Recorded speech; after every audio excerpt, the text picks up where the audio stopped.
solo ya makasi ezalaka na Congo Direct.info balandi biso bosepelaka na musala tosalelaka bino po tango nyonso tolinga to informo bino nde bosengaka ndenge bokomelaka biso boza na posa ata boza musika boza libanda ya mboka na bino o bolingaka makasi eza na volonté na bino te mais bino moko boyebi tokena ba détail ebele te mais posa na bino ezake bozonga na kati ya mboka na bino boya kosepela na mabele ya bakoko na bino na oyo eza na kati ya mabele ya bakoko na bino. Lelo tozoyamba susu mwana mboka Maître Sylvain Mutombo ye akoyanola na mituna na biso makambo ya mboka ezali ebele desordre eza makasi na kati ya mboka eloko moko ekotambola te bato bakozela élection mais Corneille Nangaa on dirait alinga azwa Congo en otage lokola propriété privée na bango lokola pe boutique na bango bazali ko gérer makambo wana tokotikala kondima yango te toza biso tu bana ya mboka esengeli batosa mibeko mbote mwana mboka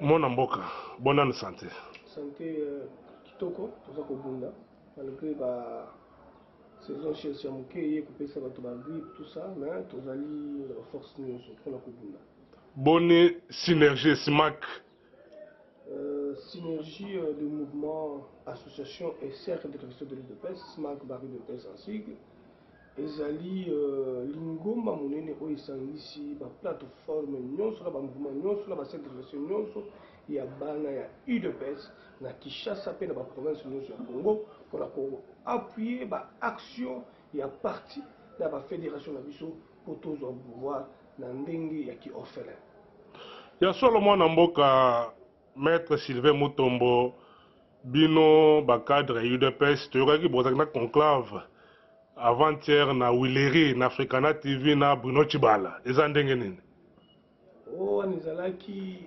feti ya ba traite banda batrairaki UDPS basalaki feti ya liboso na ba champagne na bato majorité il fallait basala feti ya mibale na ba sous-traite na ba grand traite na ba petit traite seka zaki binote oyo ezalaki biso te biso tokoyo koki kokuta ngai bisika ya trahison te ngai okokuta ngai bisika ya débat bisika ya contradiction bisika ya mayele na bisika ya bitumba ya démocratie esika ya trahison lokola Chibala na bato na ye wana na bapuku ya minene bapuku ya mike bao nyonso batrairaki wana bakende kosala fete na bango oyo bobengi conclave ya bachibalistique eza UDPS Tshisekedi te oyo eza kokambama na Jean-Marc Kabunda comme secrétaire général ya solo mwana mboka po bato baza komitungisa mingi baza kozela ba réaction ya boye po confusion ekotaki makasi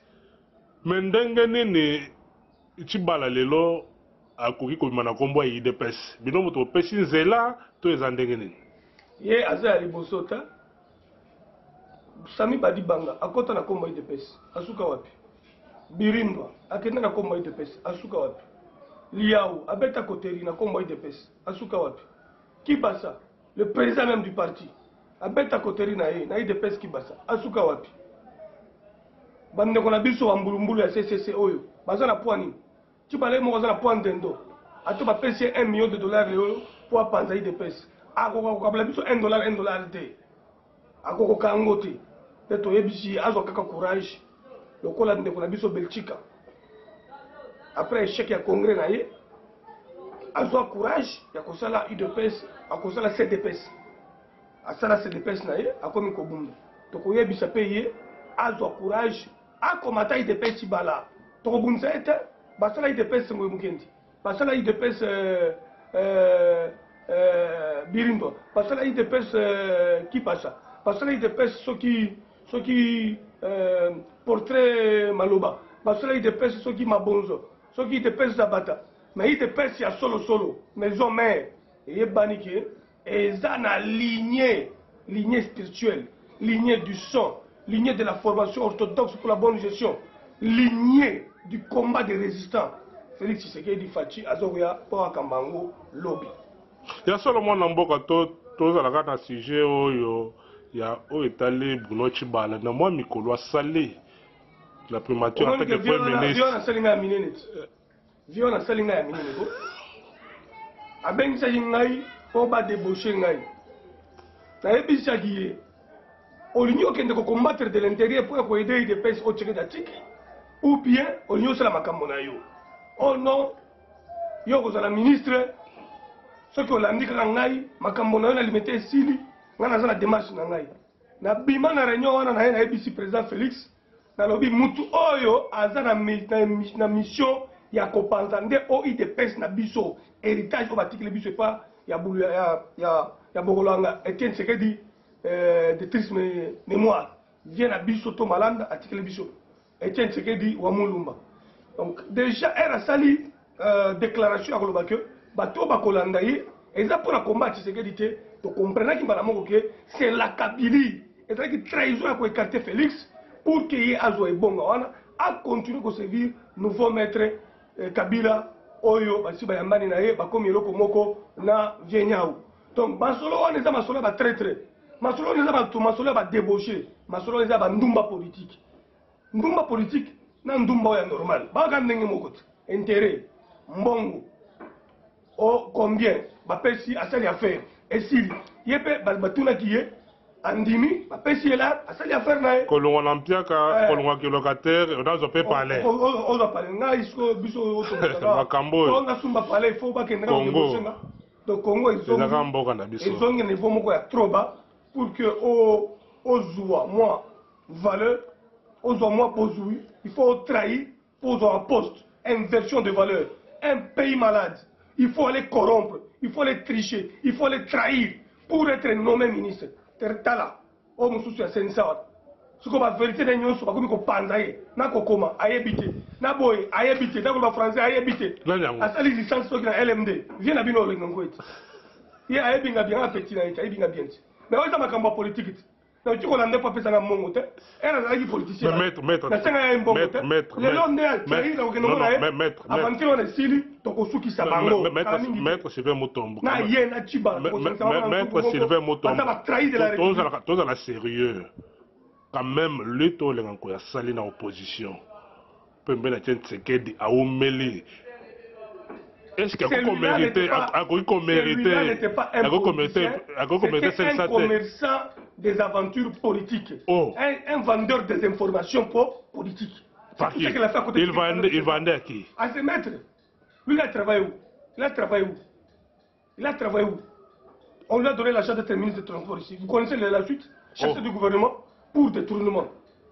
Mais Bakanga était. Mais akenda komi tikati soki ka détourna ka banga bakanga ye bandendo entre bango moko papa na ngai osala nini osala ka face e bandendo entre bango moko ti e ndendo osala ka fie dendo na ndendo osala nini ba bunda ba bando osala ka ba fierté nde yango wana avenir ya Congo eza biso avenir ya Congo eza bana mikili o ba soutenaka biso na komba na biso avenir ya Congo eza ba oyo bakotika la fidèle na lignée il y a tshisekedisme pire, il y a lignée, il y a tshisekedisme philosophique, la lignée est tshisekedisme idéaliste, la lignée est tshisekedisme par l'idéologie de la social-démocratie. Il y a Oyo Bisotozanango, il y a Chichi Bandalongwa Abimana et pas Mobutu, à trahir le peuple congolais. Nde Oyo combat aux lingato incrusité la jeune, va comprendre que tu es un millionnaire mais tu n'as pas de valeur, na honneur, na réputation à bien, aux amotouté. Moutou Zanga Mbongo zana na honneur na yo.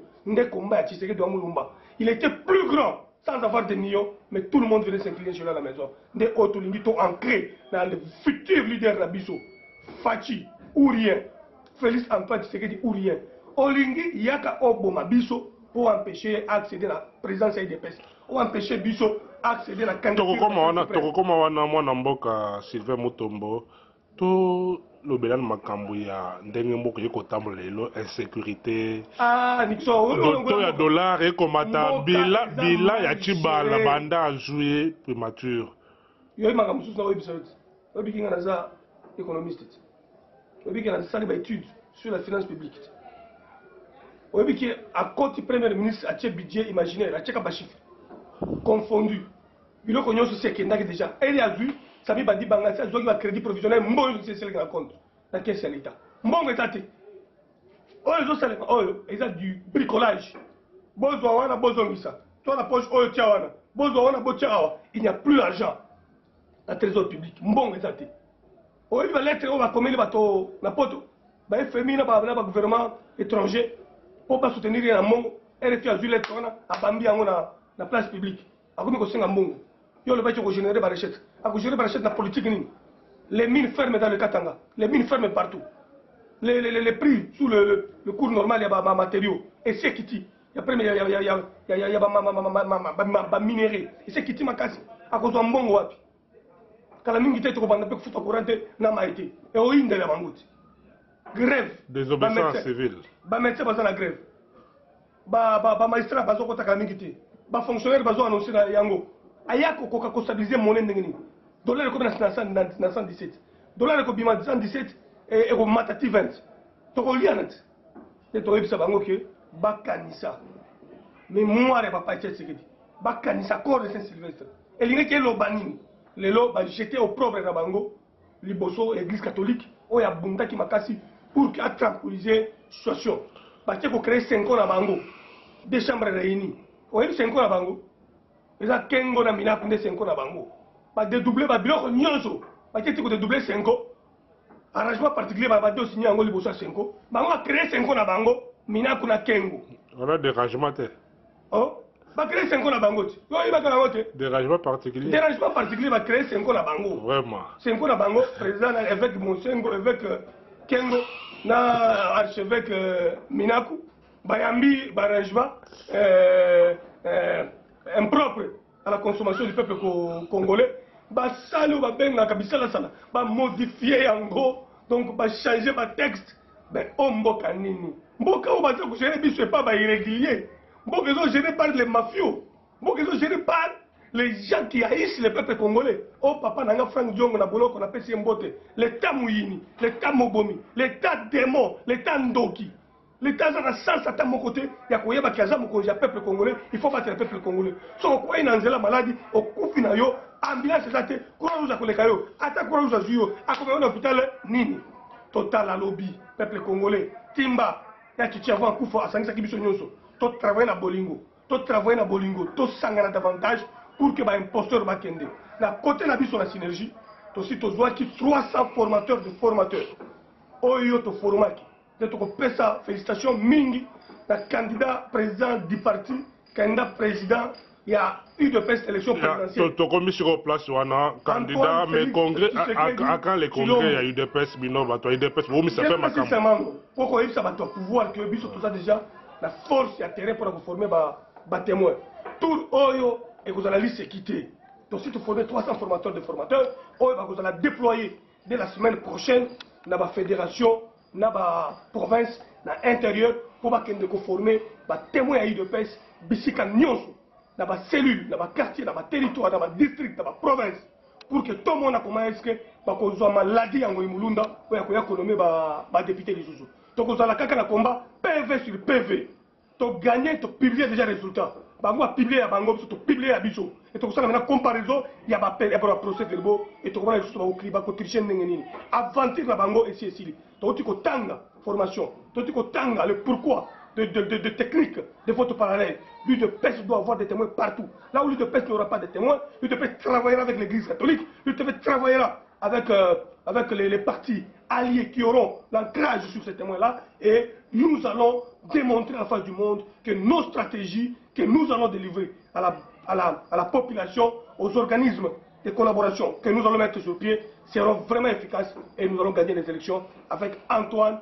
Félix Tshisekedi Tshilombo comme candidat président de l'UDPS. Foutu à Kotuna, Ezatek et Sikawana, Azaye Moko. Et à Solomon Namboka au lobby en mais Kotoyo Nanga, à Kolobete, Ezamo boulot élection, ça m'a moula oyo. Kotoyo, oh, Félix candidat, congrès yango. Makambo yango ezaka bouluye ke boye. Au moni chapeau yo na la télé qui yango président Tshisekedi Mamulumba atulingai conseiller pour la nini batuna yo bakomi ko lata kaka ba beret ya rouge na yebisie c'est une stratégie d'ingurgitation d'une philosophie politique des combats non violente et pacifique, par le message de révolution, par le message de résistance. C'est ce que tu as koufi. Totikali n'a parti. Statut n'a bis lobby, 30 jours après le décès du président, il faut nous cambier à Kota. Cela veut dire quoi dans les 30 jours qui suivent? Va préciser délai. Les autres ont 60 jours, congrès à UDPS et quotidien. Nani azana raison, nani azana raison. Ba oyo ba boîte congrès Kota. Ba banda qui kolinga commis servir pour être avantage amiqué. Ba zobo sana que ce qui a dit combat mon pour faire congrès mobimba. Ce qui UDPS a organisé té toko sutuka lobby un nouveau larron aye azu pour pouvoir ou bien à diaboliser UDPS à celle qu'on a mavungu. L'urgence s'impose. L'urgence s'impose. Et je félicite Maman Marthe d'avoir porté haut et fort le problème de l'enterrement de son mari, notre père, notre grand-père, notre leader et notre maître d'école. Etienne Tshisekedi Mulumba, mon père d'initiation. Ce qui lobby, to zongeli makambo ya kokunda Tshisekedi pour to justifier les sous absence à tenir à congrès, to komi bakabiliste. Tshisekedi a si à Kofi, to le baki, on ne pleure pas un héros. On continue sa lutte. Organisons des congrès pour continuer la lutte afin d'honorer un jour cet héros vivant, cet héros immortel, Etienne Tshisekedi, par des obsèques dignes de son nom. Voir un gouvernement de Tchibala recevoir le corps de Tshisekedi pour qu'il puisse être là, aller signer un document avec Chagari qui vous trahit, qui vous roule aujourd'hui, et ça qu'on quitte Etienne Tshisekedi dans Mulumba. Avez-vous déjà vu Etienne Tshisekedi dans Mulumba aller commander une signature chez Mobutu ou chez Mouzé? Avez-vous vu Etienne Tshisekedi Mulumba, depuis son vivant, rencontrer Kabila? Totika aventure. Maman Marthe, félicitations et belle pour le discours. Les grandes dames du monde qui auront la chance de Nangaï, combattissez vite avec Maman Marthe. Vous êtes les femmes du monde. Vous êtes les premières femmes du monde. C'est vous qui dirigez le monde. Soufflez à vos maris qu'il y a une dame, première dame du Congo, Marthe Kassalou, qui a besoin d'être assistée pour que les obsèques de son mari soient dignes, comme la France, comme la Belgique l'avait honoré. Le Congo doit faire plus que ce que la Belgique avait fait pour les obsèques de Etienne Tshisekedi Mulumba. Donc on ne peut pas entrer Tshisekedi dans la brutalité et dans les désordres. Mais les partis et la lutte doivent continuer. Pour continuer la lutte et chasser M. Kabila, l'UDPS doit avoir un président du parti. Pour organiser les élections, nous devons avoir une CEP. Et cette CEP ne peut être nommée que par Oyoto Yebi à Kokambaï de PES Lobby. Secrétaire général de la l'UDPS, Azala qui n'a pouvoir dans 30 jours, il y a quoi expédier ma faire courante. Dans minute, il y a un dépassement de la Kabila. Il y a à glisser dans 60 jours. Glissement, on a toléré en haut, on dit en haut. Mais ton lobby, stop. Congrès. Pas encore il n'y a pas d'argent. Il y a 18 fédéraux qui sont déjà à Kinshasa. 18 présidents fédéraux qui sont déjà à Kinshasa. Le congrès est extraordinaire. C'est un seul point. On peut le faire le matin à 8 h. On convoque le bureau provisoire. On vote le bureau définitif du congrès. Et on reçoit les candidatures des candidats présidents. On passe les élections. Et nous, la synergie, notre candidat au congrès, comme président du parti, c'est Antoine Félix Tshisekedi Tshilombo. Nous avons des propositions concrètes à donner au parti. Nous avons des pistes de solutions pour faire gagner l'UDPS les élections en 2017. Nous avons des solutions pour battre campagne pour notre candidat et pour tous nos candidats députés du parti. Nous demandons à ceux qui dirigent le parti actuellement de mettre de l'eau dans leur vin, de convoquer les congrès. À l'UDPS, les gens se supportent eux-mêmes les billets pour aller au congrès. Ça ne nous demande pas des millions. Et si ils veulent, nous allons leur pondre un canevas budgétisé pour que le congrès se fasse même dans une semaine. C'est possible. Parce que nous avons déjà un grand nombre de présidents fédéraux sur Kinshasa. Le congrès est extraordinaire. Ce n'est pas un congrès de modification du statut, ce n'est pas un congrès d'amendement des textes, ce n'est pas un congrès de proposition de ceci pour installer ou élire les nouveaux présidents du parti. Le rassemblement n'a pas traîné pour remplacer Tshisekedi à la tête. Mais pourquoi sa famille politique, qui est le moteur même du rassemblement, traîne en oui sous roche? Peuple congolais Timbela. Ceux qui ont un argument contre Ngaïté, qu'on diabolise Ngaïté. Il y a 5 débats politiques. Il y a droit, il y a politique, ou bien sûr l'interprétation de la statut Nabiso, Tosala Yango. Donc on passe un message, il y a grand diabolisateur. Ceux qui ont Sakani, donc on dénonce, dans les médias, il y a parti grand diabolisateur. Donc on dénonce, après Tobanga Kabilate. tobanga Mouzete, tobanga Mobututi. Parce que oh ya katia parti tobanga nini. C'est que nous allons laisser la liberté d'expression, nous allons laisser la liberté d'opinion, nous allons la liberté d'agir, nous allons laisser la prise en charge collective et individuelle. Donc nous devons nous prendre en charge et à l'intérieur du parti, restaurer l'ordre statutaire en respectant le principe matriciel. Vous connaissez le principe matriciel du droit, c'est la confiance. On n'a pas confiance à quelqu'un qui avait 30 jours pour diriger le parti. Après 30 jours, la confiance est partie. Il ne peut plus parler pour gérer le parti, si ce n'est qu'organiser les congrès. Pour mettre tous les fils du parti à une même place et avoir un nouveau président qu'on appellera le symbole de l'unité du parti. Il y a d'autres qui arrivent à la permanence. D'autres qui n'arrivent pas à la permanence. Parce qu'il y a des petits problèmes que seul le nouveau président du parti viendra terminer avec son leadership. Le message passé, Maître Sylvain Mutombo. Et pour terminer, parlons un peu du conclave, du rassemblement des jours décrétés pour la ville morte le 8 et le 9.